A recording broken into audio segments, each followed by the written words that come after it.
Welcome to the World Lens podcast, where once a week we look at what's happening worldwide through a global business lens. I am your host, Michelle Evans, Digital Specialist at World Trade Center Institute, and I'm joined today by Bruce McIndoe, President of McIndoe Risk Advisory and WTCI Board Member. How are you, Bruce? Hello, Michelle. Doing good. Good. Well, this week I actually wanted to talk about something you brought to my attention. For the past 2 decades, the U.S. has imported more goods from China than any other country until now. Mexico has taken that top spot as the top importer of U.S. goods. So, let me ask you this: why do you think that's the case after so long? The reason I got it to your attention is what's happening behind that headline is a lot more complicated than just, oh, we're decoupling from China and buying a bunch of stuff from Mexico now. So, it's not, it's a lot of things that are happening around um, the tariffs that were put on with China, taking hold. Companies are de-risking from China, meaning they're, moving some of their manufacturing into, Vietnam, India, Mexico, Canada. So all of that accumulation is where we've gotten to today, and also demand. And Hmm. that we didn't see. We saw huge demand during COVID, and a lot of that trailed off as well. Yeah, I saw in an article. It's basically like during COVID, everybody was kind of stuck in the house and just buying a bunch of crap online, which a lot of the stuff we get from China. But do you think that this change is like a delayed reaction of COVID-19 and like all the supply chain issues we saw in 2020? So yeah, again, in this whole discussion around this, I assure you that it's not one thing; it's two, three, 10 things. You're right. 21 was off the charts as far as purchasing stuff from China, mainly because as we found out, we couldn't even produce basic masks and things in the United States, right? So those Right. demands came. And we thought 21 was big, and then 22 was like outrageous, right? So it Yeah. just, and then again, all of the underlying issues with shipping and moving product and is what's also then advancing the de-risking and moving some of the manufacturing to other countries. And so again, all of that is caused this to end up where we are today. Yeah, so the New York Times article that I referenced earlier had a statistic from the chief economist for the World Trade Organization that trade between China and the U.S. didn't collapse, but it actually grew slowly, 30% more than with the rest of the world. Is this a trend that we should be looking out for? Yeah, so yeah, it definitely didn't collapse. It's that confluence of factors, right? So demand, this diversification of suppliers across the globe, those kinds of things, absolutely.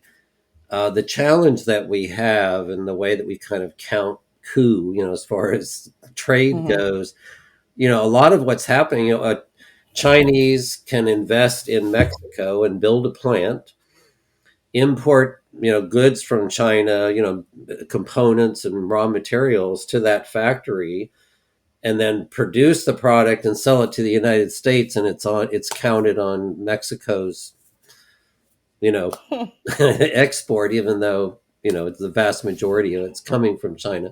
So a little bit of the tariffs that were put Hmm. into place, under the Trump administration and maintained under the Biden administration has, even if it's not a Chinese company, it can be local, a local national company or another foreign company still acquiring goods from China to build those products. So that's behind the scenes. So it may not be, even though it looks at the top line, that it's a big move, but actually when Hmm. if you added all that derivative into there, it's not as big a drop. So.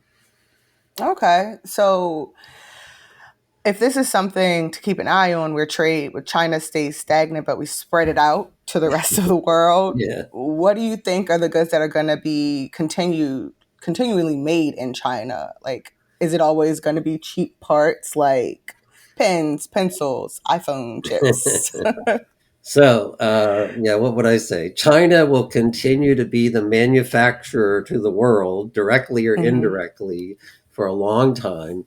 There's no question, that they've shifted so many people, hundreds of millions of people from poverty into cities and it lifted, middle class wages. So their wage rate is not as competitive as it was 10, 20 years ago, right? Right. So they've got to upskill and do different things in their economy than just trying to trade off of cheap labor. So that's an issue, but there's still 30+% of global trade value as Hmm. far as what's going on. The U.S. is in the number two slot. I'm not going to say half of that, but maybe 17, 18%. Okay. So that's a huge delta. So they're going to be powerful, and we can't look at there's no question. You go to McDonald's or any gift store, or whatever, it's made in China, made in China, made in China, right? Right. But when like they're going to dominate and are dominating electronic vehicle production, both in all the Mm. components and in actual vehicles, that they're rising quickly. They control so much of the critical resources. They have like 95, 99% control over rare earth metals that are critical to modern technology manufacturing for batteries and chips and all kinds of things. So they will dominate, and trade flows will change, but they're not going anywhere. And it's not just cheap stuff. Bit of a monopoly, it sounds like. Well, yeah, to some degree, absolutely. So you mentioned the work labor. Hmm. One of the things I wanted to ask is, there's a common myth that everything in China is cheaper because they pay workers basically nothing.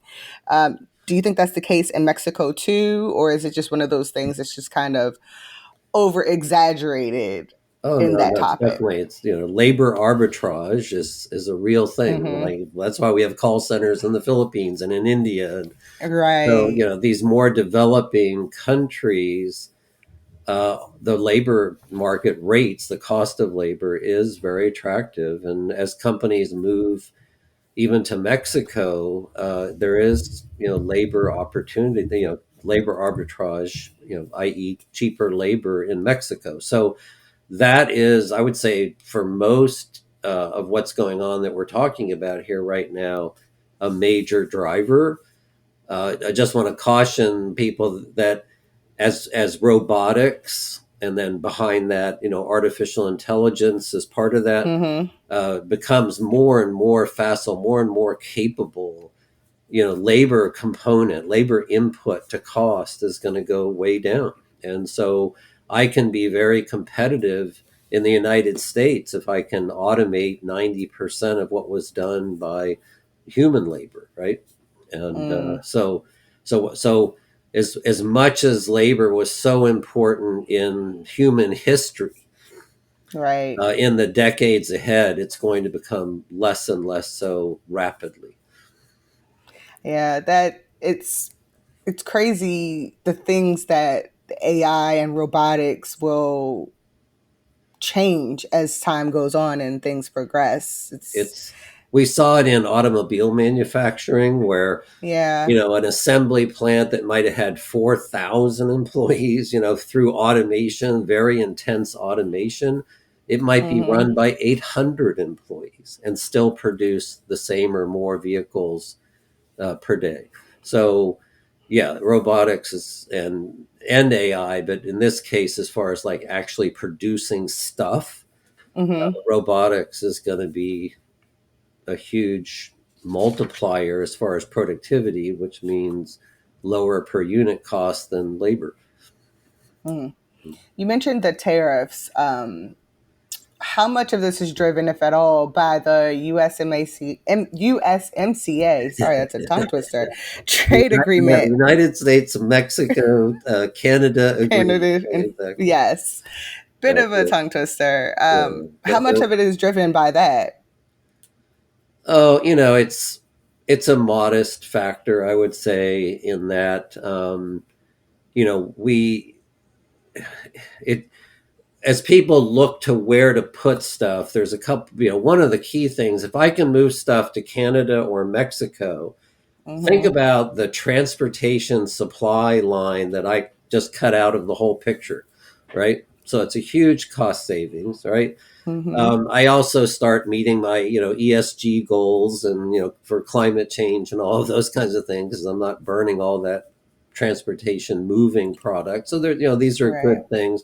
I obviously don't have the tariffs, which is why there's a lot of the Chinese manufacturing going to Mexico, for example, to avoid the tariff. So I would say it creates an environment. I would say, in my opinion, probably the most valuable thing that we got out of the USMCA was for Mexican workers to have better working conditions, more safety. So I think we really upgraded and forced both countries to abide by higher labor standards for their workers. It's the small things, right? Yeah, well, it's a win. It's a It is. Continuing on that political angle for a sec. sure. I know it's a touchy topic, right? Yeah. Um, is the issue of trade something that Democrats and Republicans actually agree on? I know, like, we're in an election year right now, but like, Hmm. what if the White House or Congress flips? Like, does that change in trade policy? So, yeah, there's very little that I see 24 hours a day that Republicans, as they're labeled, and Democrats, as they're labeled, agree on about pretty much anything. And trade would definitely be one of them because there's as Trump is going around the country and talking, when he does talk about trade, and he's talked about like putting a tariff on all imports to the United States, right? Hmm, right. And I think he even said, and I'm not I'm pretty sure like a 10% tariff or something like that, like on everything that we import. That would be Canada, Mexico, everyone, all of our trading Right. partners. And being an old guy, I remember Nixon in the 70s for a short period of time, said, put on, a 10%. This was mainly due to like currency exchange rates and stuff, but essentially a 10% surcharge on all, imports into the United States, right? Mm-hmm. Which is essentially the same thing. So that happened. Of course, there was an uprising of our trading partners. It didn't last very long, Right. and so it's again just it was a failed effort. The one that really just caused me to reel back is when I saw a report that he's talked privately in different in groups, not out like on a stage, but just Mm-hmm. as they have these donor meetings and things. He was talking about imposing a 60% tariff on China, Wow. and forcing a rapid decoupling of our economy and our trade from China. That's irresponsible. So if I had to say Democrat versus Republican, it's what we're seeing. Very populist, very verbose, and kind of like wild things that like get people to stand up and go, yeah, let's we're going to get rid of China, we're going to do everything ourselves, right? So that populist versus what I would say, interestingly enough, definitely a more conservative approach to Mm-hmm. trade in the Democratic position, and that's how I would look at the difference. I mean, in your opinion, why do you think, I know you're not in Trump's head by any means, but why do you think he's projecting this narrative of like we need to get away from China so hard?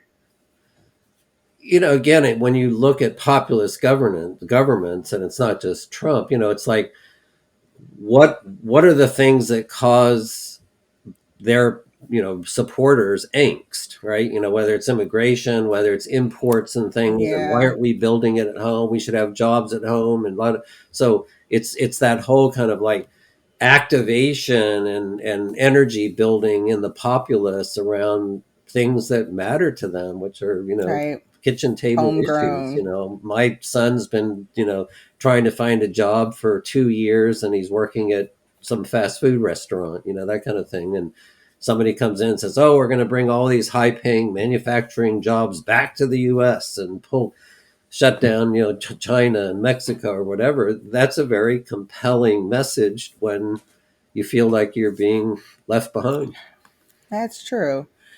Many articles that I've seen on this topic compared U.S. imports from Mexico, China, and Canada, Hmm. which makes sense because they make up a third of U.S. imports. Are there any other countries you think you see us growing like stronger ties with other than those three? Well, this is actually near and dear to my heart, this question, Is it? because, a lot of times we focus on things over here because they're shiny or problematic, and Yeah. we don't look at issues over here that could actually solve the problem fundamentally, right? Okay. And I actually helped a fellow to write a book about this. But the point was, look, power is shifting to Asia. If we look at the rise of India, which is occurring, we've seen the rise of China, right? So you have China and India, Mm-hmm. which will be the two big dominating economies, both with over 1 billion people, in that side of the hemisphere, right? And then we have our hemisphere, right? And it's like, come on, let's focus on home. We have the greatest wealth of the planet, right? So we have, I think, around $65,000, per person GDP. China has 8,000, right? If Mm. we took all the people in the Americas from South America to Canada, 1.1 billion people, right? So, and a blended labor force. When we talk about arbitrage, high, cost US all the way down to low cost Latin and South America. So, resources. Fuck, I mean, we have more water, in Canada, America, Brazil than probably, 2/3 of the planet or more, right? We have the Right. minerals, we have continuous growing season. We're the only continuous landmass from the southern, hemisphere to the northern hemisphere. Technology, education, two big oceans to protect us, climate resiliency. It's just like, why aren't we looking here Mm-hmm. and building an amazing economic engine in our own hemisphere and reduce or eliminate the need for people to leave their countries and migrate to the US, but you know for their livelihood, right? Mm. And so that anyway, so there's the book that I worked on with Tom Barnett was called America's New Map. Okay. The subtitle was like, restoring, global America's global leadership in the era of collapsing demographics and climate change, something like that. But it's Okay. America's New Map, and a really, really good read to really understand what we have that will not only make America great, but will make the Americas great. So there you go. The new magazine. Shameless plug. Right. So let's say that there's actually a decoupling happening between, here and China. Yeah. What's the end game? Could we actually completely divest, or is that something that is just impossible? So um, there is decoupling between China and the U.S., right? We've kind of talked about this. Um, Mm-hmm. and that's a good thing. That's a good thing for anytime you have diversity in supply and diversity in people and diversity of thought, you always have better outcomes, right? Right. So if we had 6 countries that could produce N95 masks, We could have shifted and ebbed and flowed around the whole COVID thing without having the big, craziness that we had, right? Right. So that's really important. Completely decoupling is a disaster, an absolute disaster, right? For lots of Mhm. reasons. Part of the challenge, just structurally, China has spent billions of dollars on amazing infrastructure in their country. When I mean Right. infrastructure, I'm talking like power, roads and transportation, water, all of that. Mhm.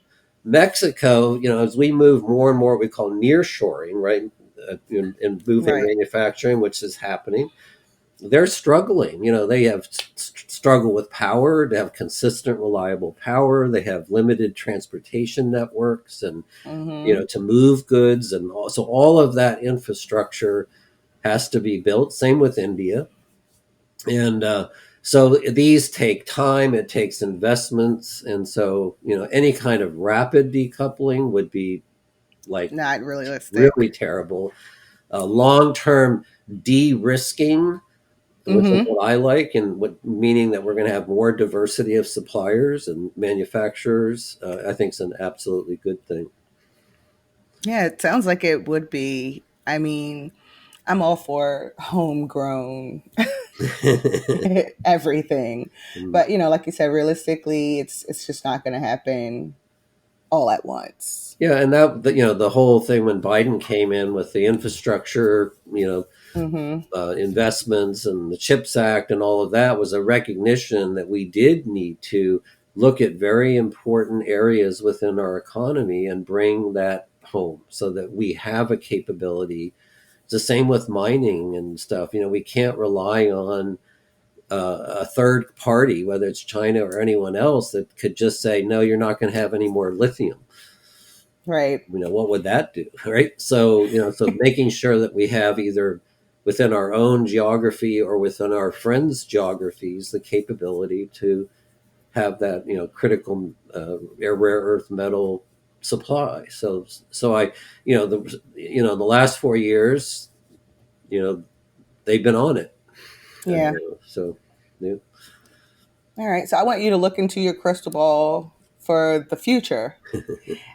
And, after 20 years, China is no longer our top importer. Mexico is. Do you think that will shift again? Or do you think it may become another country? Or do you think it may level out? It'll absolutely become more diversified. Mm-hmm. So one of the challenges that China has, and this is nothing new, is the one child policy has taken a real bite, and maybe Yeah. not in 20 years, but like in 2100, which isn't Mm-hmm. that far away, It's they could be not. like half the population that they are today. Hmm. Right. So how do they keep their economy? So they've created this Belt and Road Initiative where they're creating a distributed supply of labor and capability that will continue to drive essentially their GDP, but spreading that out across many countries, Vietnam and others. So I see the future being more countries producing more, and especially Africa, Mm-hmm. and and these being more, you know, creating more of an interconnected web amongst nations of the world than we have right now, Mm-hmm. and and again, a lot of that is going to be driven by automation, robotics and those kinds of things. And when I think about the next, yeah, out of the next 2 billion people on the planet, I guess that's like 2080 or whatever. Mm-hmm. 1.4 ish are going to be in Africa, right? So you're talking, maybe another, I don't know, 500 million to 700 million housing units that have to be built, and all the infrastructure and power, and then you have climate change making it more and more difficult to live in that we call Yeah. middle earth belt, right? 20 degrees north and south of the equator. So Mm-hmm. 1.4 billion people that are going to have to like migrate, which creates more need for development and housing. And so it's going to be a busy world. and Hmm. lots of opportunity. And it's not going to be just US, China. It's going to be lots of opportunity for lots of players to engage and hopefully reduce conflict if we can, as humans, do that. I don't know. Fingers crossed. All right. Bruce, as always, it's lovely to hear your insights on these things. Yes. Thank you so Thank much. you. Let us know where people can find you if they want to keep talking about it. Oh, LinkedIn's always good for people. And then, of course, my website, McIndoe.com. Well, thank you so much for tuning in. Please visit the World Trade Center Institute online at WTCI.org for more insights, events, and opportunities. And make sure to follow us on all social channels at WTC Institute.